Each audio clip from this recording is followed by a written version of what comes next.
Xander, do you know the sign of a man who is extremely secure in his masculinity? Driving a pink car? You're very close. It's the ability to, on camera, enjoy a frosty, cold, non-alcoholic, rosé-flavored Waterloo sparkling water. That is about as masculine as it gets, Warren. I expect to see you drive around a Cybertruck with machine gun on the back right after this. This is what peak performance looks like. Oh my God, we've derailed 40 seconds in. Okay, so welcome to the Games Growth Podcast. We have a little bit of a non-traditional episode this week. We've been run around the last few weeks at a bunch of gaming events. So first off, we wanted to talk a little bit about what are sort of our impressions from the field. This is heavily not data-driven. This is our vibes checks on the game industry overall after being at GDC, and then I went to MAU and Warren went to NFT NYC. So we'll talk about that a bit. And then on the back end, our new favorite joint company, Sensor Tower plus Data AI, just put out a report on the mobile app market forecast from 2024 to 2030.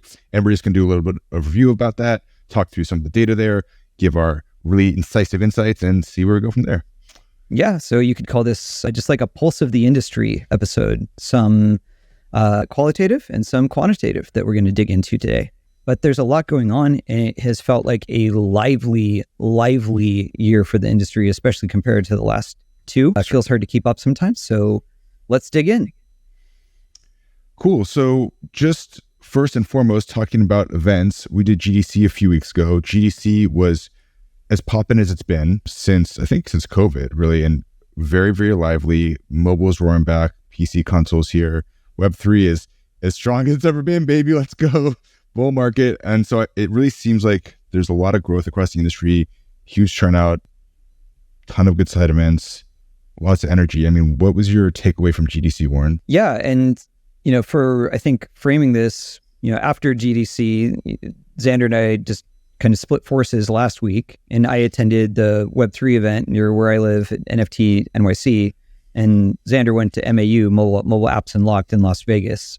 So between these three events, I think we got like really interesting kind of state of the picture, so state of the industry. So maybe starting with GDC, again, kind of self-selecting here because I do run in the degenerate Web3 circle sometimes. But the main theme I saw, and this was really literally the, go to the expo floor, and even far more so than any other year, the big booths were Web3 gaming booths. Right. Like they had the biggest presence they ever have, and B, it was the most legitimate they ever felt for a couple of reasons. One was just sort of like the lack of like kind of snickering and pointing at these businesses. And that's tied to number two, which is like the games looked good. Like there's finally good looking games. These are not on market yet. And, I will still caveat that the top tier of Web3 games, candidly, is still, AA generously on the grading at scale for the best of traditional games. But it's to the point where like when someone sees a game, they don't know that it's a Web3 game just based on the visual fidelity. Like you can have the visual fidelity of, a popular game on Steam or on console. So that was probably the number one narrative that stood out to me from GDC specifically. And it did feel like there was life kind of across the industry again. I judged the success of a conference by how long I'm sick afterwards. And I was sick for a good 2 weeks after GDC. So I think perfect. It's pretty bustling. Yeah. What was your read, Xander? You also organized a couple of events there too, and for Upptic, and I think talked to a lot of folks at those, right? Yeah. So just to sort of piggyback on the Web3 theme, obviously we're talking a book a bit here. We're very, very into the Web3 side of this with our, not too rose-colored glasses. Avalanche Labs had a giant display right when you walk in. I loved it. They had Web3 gaming sucks just plastered across the top of their booth. And then ironically, because right out underneath it, they had basically an esports display of live gameplay of one of the games that they were promoting. And I walked up to it and I said to my colleague, hey, man, this actually looks like a good Web3 game. Like, that's awesome. And the founder of the game is standing right next to me, just completely by accident. He's like, good, that's exactly what we're going for. Like, yeah. Oh, yeah, great. Congratulations, you finally did it. And so I think that's sort of the theme, is like the Web3 merging from peak degeneracy into sort of crossing over. And I think, if we're being candid, most of these games will still die. That's because most games of all types still die, but at least we're playing the same game now, as opposed to just being totally financialized and not really actually having underlying gameplay. So yeah, and several of the other ecosystems had huge presences. Miston Labs and s6e Blockchain, a partner of ours, like they took over a whole building basically and had a day-long session. Yeah, that was really nice. Arbitrum Chain, they're doing a ton in gaming, and they had a huge presence on the floor as well. Just to name a couple, as well as some of the individual projects like Shrapnel and Parallel had huge presences and showed off, I think, really well as far as the curve appeal of those games. Another, you mentioned kind of the esports feel of some of the games at the AVAX booth. Another really cool thing that I saw was I'm part of this kind of Web3 gaming group called Wolves DAO, and they rented out a whole house, and they had like sponsors, and they had people, basically they had streamers in there testing new games, streaming them to their fan bases, and it was a rowdy scene, and it looked like if anyone walked in, there would be nothing about it that looked Web3. It looked like a gamer, like party house, streamer house, and the energy level was high. I feel like, again, the theme is the games like stood on their own 2 feet. Yeah. Way was another company that I saw with Rec League. That was a game they were demoing there that showed off really nice as well, a fighting game. Yeah. And then you talked about what other trends did you see? Well, you talked about the happy hours. We did a Web3 happy hour with some of the best and the brightest in the Web3 space. Spindle, Addressable, Third Web. Good guys on the Web3 side. AppsFlyer also finally sponsored it. Thank you. Not hugely. Yeah, thank you for sponsoring us, AppsFlyer. But that we had a ridiculous turnout, like lines on the street, which I didn't particularly expect. People getting turned away at the door because it was too popping off. And let's not fool ourselves. That's not because of Upptic. That's just because there's a lot of people, I think, at GDC. I'm pretty sure it's me specifically. That's his. So that was successful. And then the flip side of it, we did a little mobile happy hour, a little more intimate with our friends at Addictive and Vibe. And while it's not the same spectacle of these giant events where tons of people are showing up, there are a cohort of very, very successful, very profitable mobile games. And I think that's the story on the mobile side. We'll talk about this more at the MAU, is like mobile has completely bifurcated. Everyone in the middle and on the lower end is like dying or dead. And then the people at the top who have actually invested in technology, invested in the teams, have the balance sheet to actually do profitable UA. They're the ones who are really, really sort of running away with the cake. And it's a indicator of a mature industry, right? Mobile games is a fairly mature industry. And that was sort of the vibe there.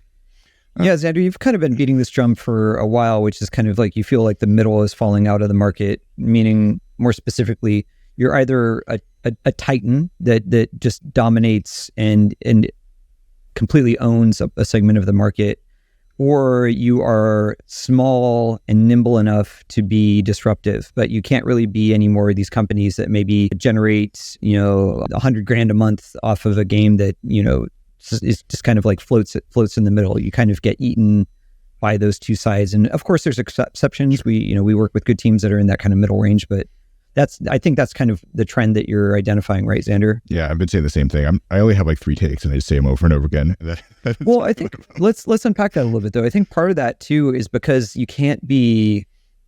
there's no room for like lazy copy paste playbooks anymore. Right. There was a period of time in the mobile industry where a moderately performing gaming company that was at or slightly below break even as a business was still appealing and still had M&A interest.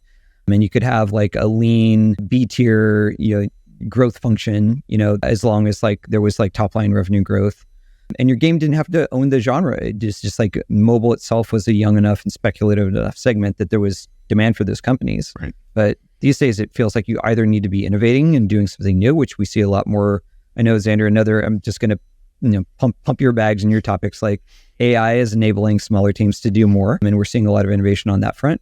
And then we're just seeing, the Titans force, and we have, I think we're going to touch on Royal Match, but we see like certain games that completely own their segments, leaving like no room for competition. Yeah. How about these other conferences? So I'm about to go to New York. Warren, let me know how New York is. How was NFT NYC? Sad. Really? No, that's not the right word. Well, I was seeing a bifurcation. So on the Web3 side, I've lived out in the East Coast for a few years, so I usually stop by NFT NYC. It's just a short train ride from where I live. And the first year I went there, it was like kind of all things Web3 were there. Right. When I went there this year, there was like a small presence for Web3 gaming, but it was like a lot of their executives weren't there. A lot of games just didn't bother to go at all. And now I'll speak to one of my kind of repeated theses that I say all the time, which is like the idea of Web3 gaming will just kind of disappear until it's boring. Sure. So what I mean practically is that Web3 isn't gaming is not bothering already to go as much to like, it's the NFT conference, it's the Web3 thing. They are just like, we're building games and we're using Web3 tech, and they're just kind of participating in the more mainstream game industry. Right. Now I'm projecting a bit here. It's not at that point yet. And Web3 gaming is still pretty bubbly and over promises versus delivery. But we're seeing that they are more starting to self-identify of we are part of the NFT industry and the crypto industry.